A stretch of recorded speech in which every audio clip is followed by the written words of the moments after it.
भगवान को चढ़ाए भोग को कितनी देर बाद खाना है सही।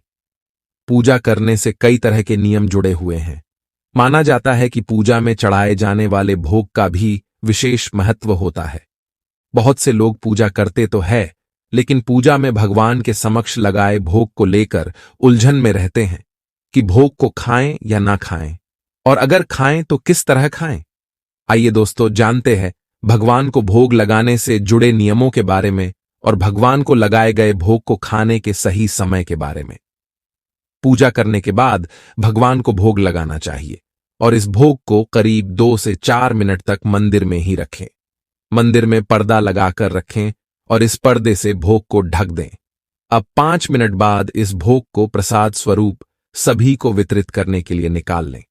भोग लगाते समय इस बात का खास ध्यान रखें कि भोग कभी भी सीधा जमीन पर नहीं रखना चाहिए। भोग हमेशा किसी सतह पर या भगवान के समक्ष किसी बर्तन पर ही रखकर ही चढ़ाना चाहिए।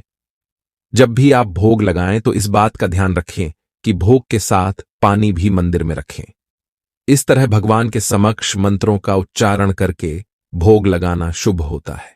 जो भोग भगवान को लगाया जा रहा है उसमें मिर्च या नमक नहीं डाला जाता। अधिकतर मीठा भोग ही भगवान के समक्ष चढ़ाया जाता है और मीठे प्रसाद को ही शुभ मानते हैं। ये ध्यान में रखना जरूरी है कि भोग को भगवान के समक्ष घंटों तक रखकर ना रखें।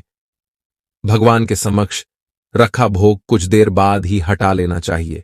लंबे समय तक भोग को देवी देवता के समक्ष रखना अच्छा नहीं मानते हैं। भगवान के समक्ष हमेशा ताजा भोग ही रखा जाता है। जिन देवी देवता पर खास तौर से बासी भोग लगाया जाता है, उनके अलावा सभी को ताजा भोग लगाना ही शुभ होता है।